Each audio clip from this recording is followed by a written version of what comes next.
sit. We're always having him sit at boundaries. So boundaries are gateways, curbs, and doorways for the most part. I also, if I encounter stairs, I'm going to do stairs as well. Okay, sit. Just if you do this, even this, only this is what I mean to say, where you have them wait at a boundary, see how I stepped out, he waited for me to come back. You're accentuating the fact that this is your boundary, not his. He waits respectfully until you come back to get him. And then you say, okay, he walks through with you. If you have a gate or a doorway that you have to close because you're by yourself, you do a left-hand turn, close it, and sit. And we're going to start our walk here. We didn't show you the front door, but it's just the same as this. So on the inside of my house, we had him do this at the front door. I had him sit on the inside. Nope. I opened the door. I stepped out, stepped back. He came out with me, walked through the courtyard, and you saw this part. And actually, I was gonna let him go to be free, but I think we're gonna do the curb right now. So let's go over and do that curb. Okay, just follow me over. So we're still on the clock. I haven't started the walk yet because one thing that calms these dogs down, and you know they can be very hyper and out of control, is one thing that calms them down is you start the walk like this instead of letting them drag you out on the street and it's all crazy, and then you try to get control and it's really hard to do it once they've been pulling you through doorways and on the street. Sit, but you start to walk like this. They've already gone to the bathroom because we have yards and you have yards, so it's not like you're bringing him out of an apartment, so he doesn't have to pee. So you start every walk out like this. If he gets distracted and pops up, you say no. You know how easily they can get distracted. That is one of the many reasons why we're working with them individually first, to make sure they have super solid sit, stays, down, stays, and come commands out on the street. Nope. And if he gets distracted, you might have to reset him a couple of times. And it's good that you see these little, I guess they're mistakes, but he's easily distracted, and we have a camera person standing there, which is weird to him, of course, but he's doing pretty well. And if you're practicing that sit-stay, when he does it successfully, come back next to him, eye contact, he's looking at me in the eye, good, straight down.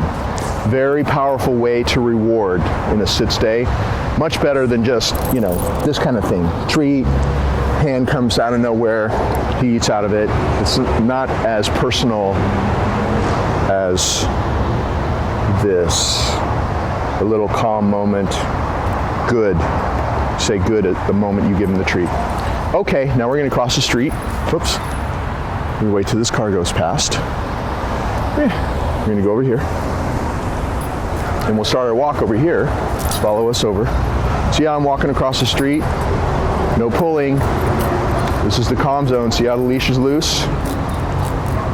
And we're using these little prong collars that you sent with them, so it's the same old prong collars. Sit that they've had, that you bought them. And we have them sit over here. The walk starts like this. Go. So we got, in general, like every day, maybe 2 minutes of calmness. Doorway, gate, curb, walk them across the street, and then release them finally here. And this is what you have. You start the walk like this instead of them pulling you through doorways and curbs or down your sidewalk or whatever your situation is, which we'll practice with when I bring them back to you. But at least you can see exactly how to do it, the way we're doing it, and the result. And of course, the result of this is doing this for 3 weeks here. You'll have to continue practicing it in your environment, because when I'm not there, he's going to want to do what he used to do with you. So that's why we're documenting all this stuff, so you can see exactly how it's done. And where you can be pretty quickly if you try to handle him the way that I'm handling him. We're going to go on our walk now. Okay, bub, let's go. When I have him out on a leash and we're walking, I'm making sure that the leash is always loose. And it's the number one thing that you want to continue doing. You have 2 ways of keeping him from pulling you around. If you start the walk the way we've showed you on the video, that will help a lot. There'll be way less pulling by the time you release him out in public. But also, you can also practice your come command, which is like this. I'm always calling him away from something. He sees something down there, come. See that? Good. And I'm staying in the range of the camera, so I did a little turn there. So you saw me do this. I'm going to do it again. Right hand reward. Make sure it's a closed target, because when there's no food and there's no leash, most likely they're going to come running. They don't know this is empty. Could save his life someday. But whenever you're practicing, practice in a way that you're always going to have a success. The leash is a way to gently but firmly reinforce the come command if he doesn't respond immediately. And he always wants to come to this because there's a little reward in here. In this case, it's just like little lamb chips that we're using. A little healthy, but they like this. They like the lamb chips. And also the rule about the come command is that always practice with when he's looking away from you or interested in something else, because you want to practice in as much as a real life context as possible. He's going to be moving away, maybe going to something on the ground you don't want him to mess with, or something like that. Going to go jump on somebody, whatever it is. And so you want him to get really used to hearing that come command and breaking away and coming back to you. Sometimes it's hard to get them, after you've been training them for a while, to stop always facing you and checking in with you. So you can do this. Just toss a little treat, come, and call them away from that. Good. And you could just do this even in a room in your house, a little space, your backyard, wherever. You got a couple of minutes, you want to practice your come command. See, I've got most of the treats in my hand, but I can take one of them and toss them, go. Say the go command, come, call them back. Good. You could just practice that over and over. In 2 minutes, you can practice, you can call them to you 20 times or something like that. So it's a great way to practice the come command. Come. Good. I just got another one there because he went to smell something or sniff something. Maybe he thought he didn't get the original treat down there. So that is how you practice the come command. Come. See how? Good. At the very moment that I say good, his nose touches my hand, I open and he gets a treat. I say good at that moment because I want him to connect the word good to the taste of the food. And you saw my left hand, which is free because the loop is over my wrist, grabs the leash so that I have him. If for some reason he was off leash, you would do this, come, and you would hook your hand under his regular collar that has the tags. Always make sure you do either one of those, because if you don't, most dogs will end up grabbing the treat and running off. So you want him to always be used to the fact that when you call him to come to you, that you're going to be restraining him, that he's going to stay there with you. So always make sure you do that. And back away. When you back away from the dog, it draws them to you. This is about practicing the right way. Go, come. See, when I back away, he's drawn to me. Good. I can back away as much as I want. He keeps coming. So you practice in that way. It makes them run to you because you back away. So that when your back is to a car or a wall or anything like that, you have this. Hey pups, well, he's distracted now, but I want him to be a little bit farther away. Let's see if he goes farther away. Well, come. Good. So you practice with the leash, with the treat, and backing away, just how you see me doing it, so that in an emergency, and I'll use no treat now. Come. Good. He always comes to you, and he comes to you pretty quickly, because all he knows is the last 1,000 times, and I probably called him to come to me 1,000 times in 3 weeks. Last 1,000 times, all he knows is he runs to me, something good happens, it's all good. So that's how he responds to the come command, because of the way you taught him and the way that you practice. So always practice it exactly like that. It'll just keep getting better.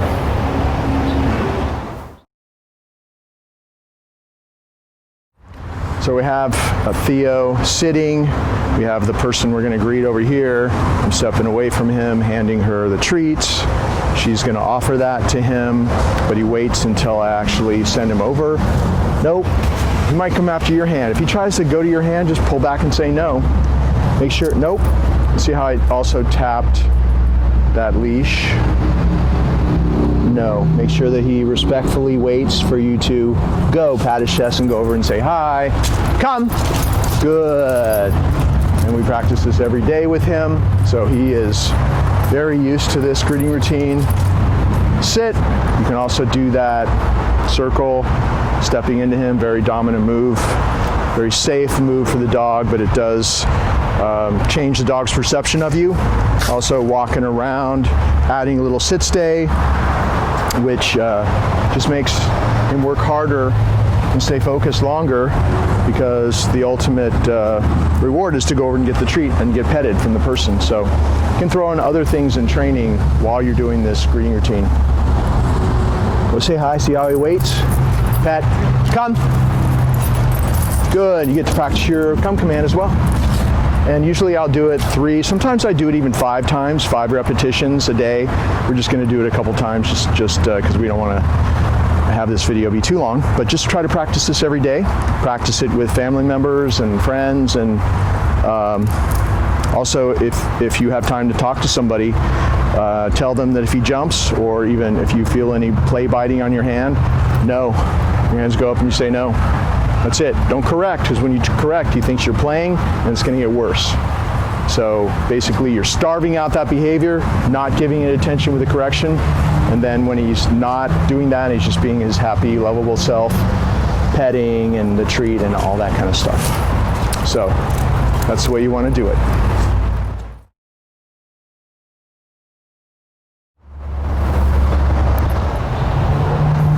When you're rewarding, always swing in like that. Make sure he's good, waiting calmly for you to place the reward on the mat. So see how I'm holding it? Try to use a treat that doesn't fall apart and doesn't crumble. These are just little lamb chips that we're using. Good. So you're not doing this, you're not doing this, you're not like going like this, you're just being normal. Take the treat out of your pouch, swing in like this. No. If he tries to touch your hand or take it out of your hand, you pull back and say no. Good, and he knows what that means. Lots of practice, so you just have to do my moves, and it might take a day or two. He might respond to you immediately, or it might take a day or two getting used to doing it with you. So he did a little downstay where I walked around both ways. Good, he waits until I reward him. This is the basic downstay. I use a mat because, first of all, when you're out on the street, you never want to let go of the leash, of course, when you're not in a fenced yard or inside the house. And we're doing this out in public where there's a few more distractions, which would make it harder for him to stay in a downstay. But it's more comfortable. It's not a doggy bed, it's just a training mat. And it's still a downstay, and he can do a downstay without the mat, of course. But when you're practicing, it's good to have it be on the sidewalk, a little comfortable, and then always practice at least one of the downstays without the mat, so that he's not only used to doing a downstay on the mat. So I'm going to do that right now. We're really after the byproduct of the stay. It's great to have a dog that, you know, as you practice, the downstay gets more and more solid, and if you keep practicing this way, he'll have such an unshakable downstay that he'll just stay there until you release him. That's what everybody's shooting for, I think. So you want to keep practicing. It doesn't happen in just 3 weeks, but if you keep practicing, it'll get better and better. But we're really after the byproduct of what practicing an extended stay for 5 minutes or so. That's usually what I'm doing with them now.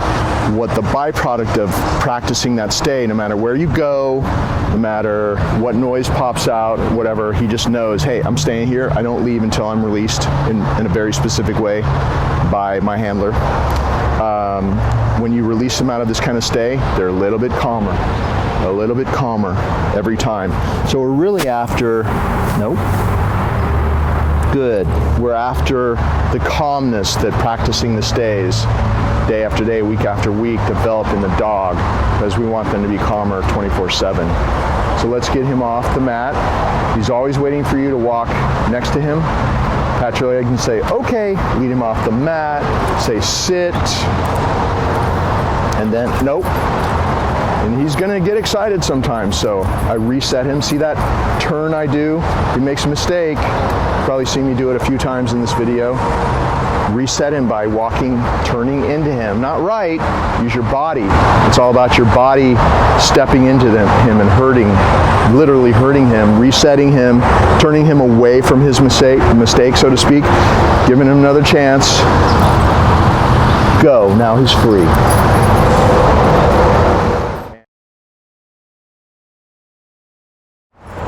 So I just wanted to show you a downstay without the mat. So he's next to you. I would do this, down.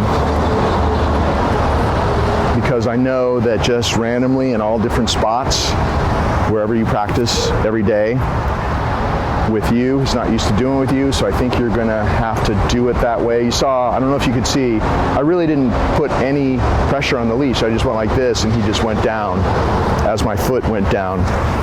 But the way I did it was I assumed, I'm doing it because I want you to do it this way for a few days. I assumed that when I'm not there, he's gonna ignore your down.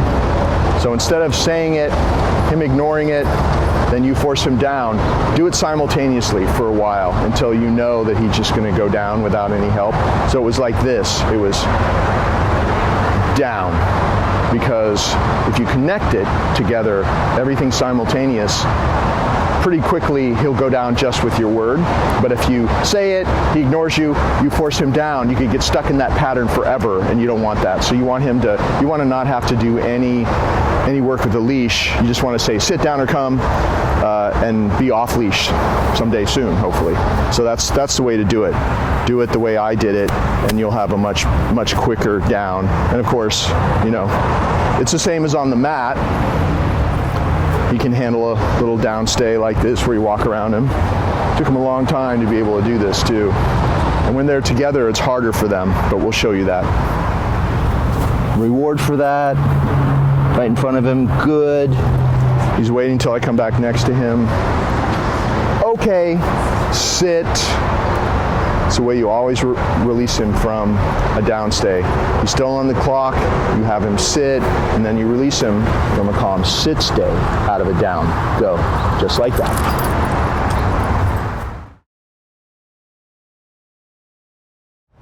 So we walk him up to his crate, we're gonna say sit, we're gonna open the door, see how he's waiting in a sit stay? Don't ever restrain him, make sure that he's really sitting and waiting. If he pulls or tries to get up, you're gonna tap and release, or do this and he'll go back and do a sit, and then you release that tension. So no tight leashes. Tight leash is gonna cause overstimulation, excitement, anticipation, and all the training will fall apart. So always make sure that it's loose, and that you're tapping and releasing if you have to use the leash. You're never restraining, okay? That's the difference. So he's waiting. If he tries to run in before you send him in there, maybe tap it. See that? He loves his crate. So he's got to wait now. Go. He goes in there. All good things happen in the crate. Good. He turns around. He gets a little treat. I reach in there, take off his little prong collar, and let's say he was going to be in there for a while. Let's say he was in the house, because these crates are in the house, of course. They sleep in there overnight. At my house, they eat in there. Both Theo and Bentley eat in there. They have a nice blankets in there. It's comfortable. They sleep. Every time they go in, you saw how I sent him in. He went in, turned around, he got a treat. He's munching on a little piece of treat. I take off his collar, I hang it on the door, and then when I go to take him back out, maybe it's an hour later, or maybe it's, tomorrow morning if this is at night in the house. I'm going to hook it up to the leash first, because then you have just one step, putting it on him. You don't have to grab it when he's in there. Make sure that he doesn't burst out. So you can just bounce it like this and he'll wait. And if you ever have any problems, I think you should do this for a while anyway. It opens, you reward him for waiting. He's munching on that. You reach in, you put this collar on. Obviously, because you sent these collars with them both. The collar goes up right underneath their ears, goes above the other collar that has the tags on.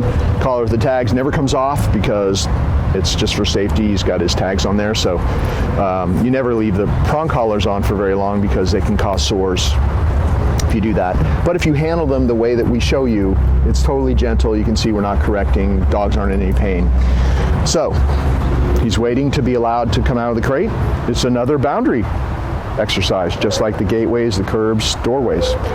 Okay, he comes out. We have him sit. close this door. The doors are closed when they're in, and the doors are closed when they're out. So to them, this is their den. Dogs are naturally den animals. Everything good happens in there. Treats, bones, chewies, whatever you want to put in there, but you control their access in and out. Makes you more powerful, makes them calmer throughout the day, more likely to pay attention to you when you're telling them to do something. Okay.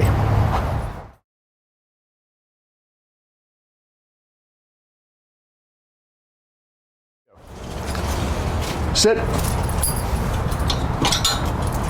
We're having Bentley sit before I open the gate. We practice this every day. This is the boundary training. You're stepping out to accentuate the fact that this is your boundary, not his. He waits respectfully till you come back to get him. He only goes through a boundary, doorway, gateway, curb, up or down stairs, if you have stairs. He only goes through those, or up and or through, with you, through doorways, through boundaries with you. Okay. And make sure that you reinforce him not pulling you through the threshold. So for a while you might have to stop. See, after stopping with them, both Bentley and Theo, now he'll stop at the threshold because we practiced it for a couple weeks. So you just tap and release, and you have to slow down and stop for him to stop. Okay, but you want him to be that way at the threshold, not pulling you through. Now here we're just gonna keep going. We're gonna have him sit at this curb.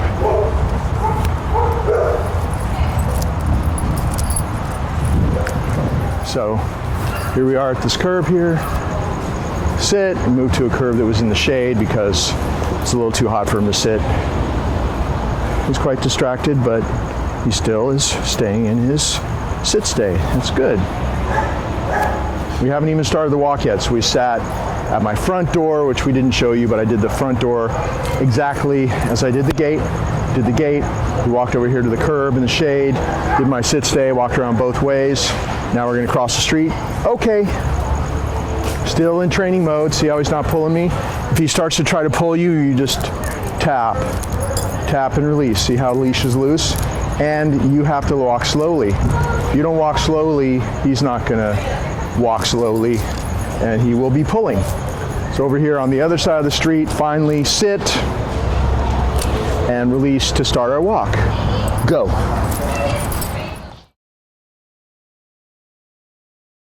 Here we go, walking up to the mat, have him sit, pat his chest and say, go to your mat, walk him over and say down.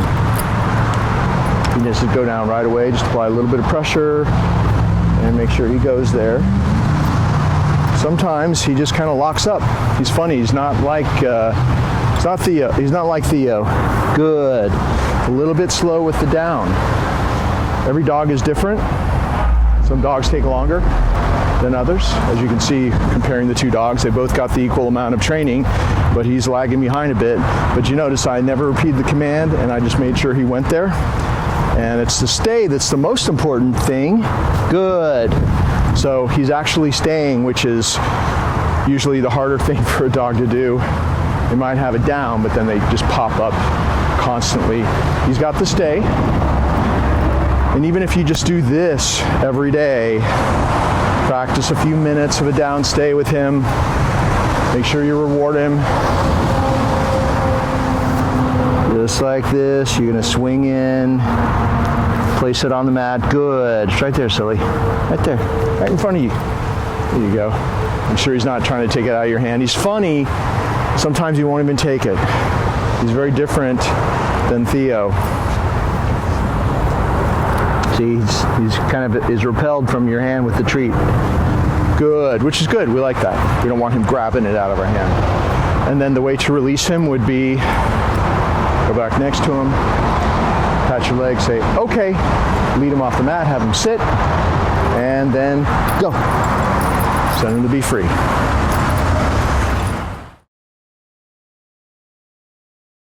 Right, so when we're practicing the come command, left hand leash, right hand reward, closed hand, so that in an emergency, no leash, no treat, he's still going to come to this. He doesn't know it's empty. It could save his life someday.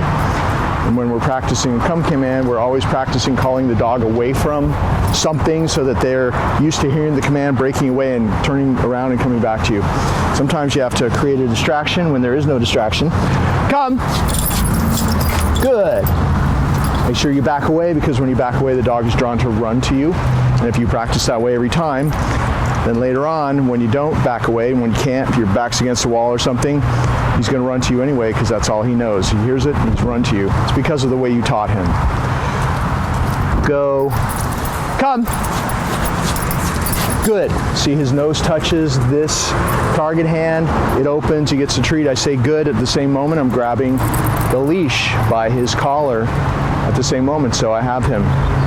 Make sure you're always making sure that you're grabbing his leash when he's got a leash on. If for some reason you had to call him to come to you without the leash, hook your hand under his cloth collar, the one that has the tags on it, the one that never comes off. Make sure that you have the dog, because if you don't do that, a lot of dogs will just start grabbing the treat and running off again. Make sure that the left hand always secures the dog when you call him to come to you. Okay, let's go.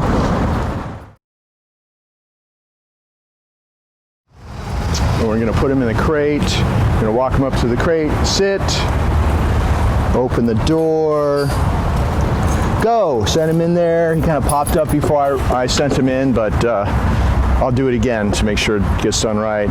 He goes in there, turns around, he gets a treat.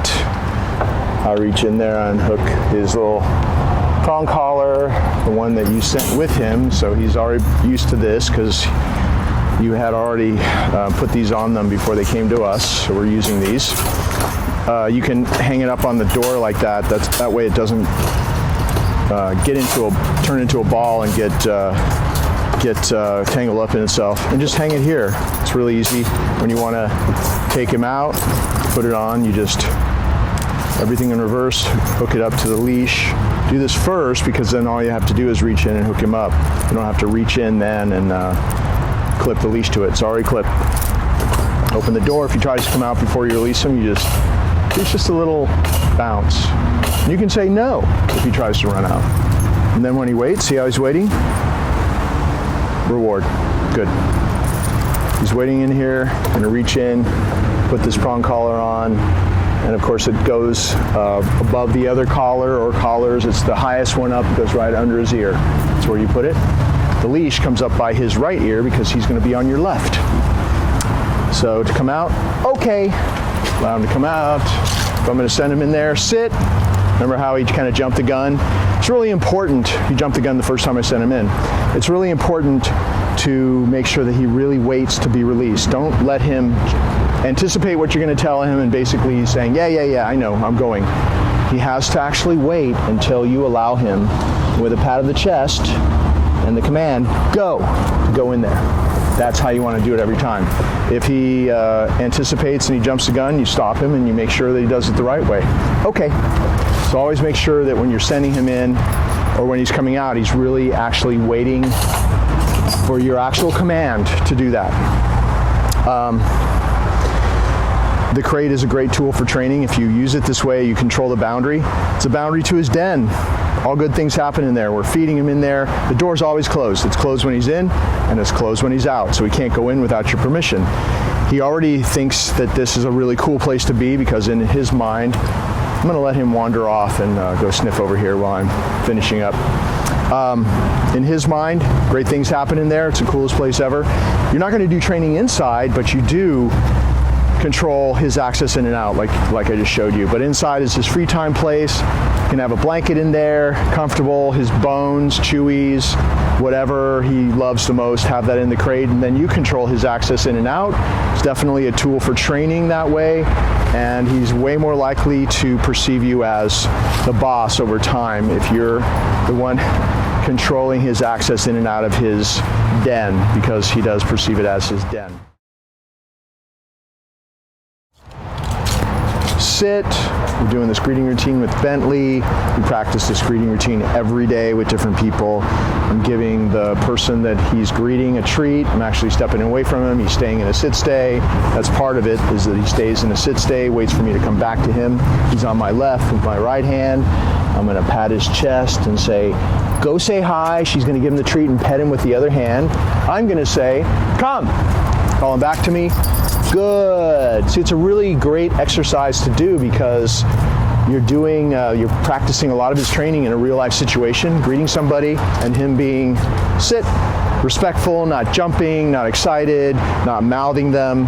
And a lot of practice really helps because he does this every day with a different person. So over time, he just knows exactly how it's going to go. He knows that he's going to be respectful and not jump on the people. If he does jump on somebody, you're going to call him to come. He's got a great recall. So just make sure that you always do it this way. The person has a treat. There's no reason why he would jump if they're down on his level. There's treats and the petting. Go say hi. Very good. And then you get to practice your come command. Good. And just doing this like 3 times a day. We're just going to do 2, but just do it 3 times with anybody, even with other family members. And then the next day, that member is doing it with you. You're the greeter person. So just make sure you mix it up. Different people handling him every day in the family, different people being greeted, and it all gets better, slowly but surely. Okay, let's go. Okay, so what we're going to do first is have the dogs kind of like get together, and then we're going to call them to come a couple times. Make sure you stay in the frame of the camera. So I'm going to come back here. You come a little closer. You need treats, don't you? Here you go.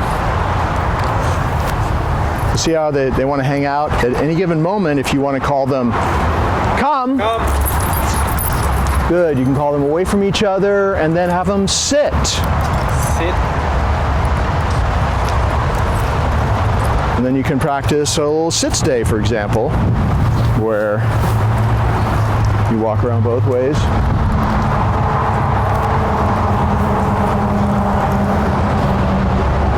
And then you could do something like, we're going to go straight into a down.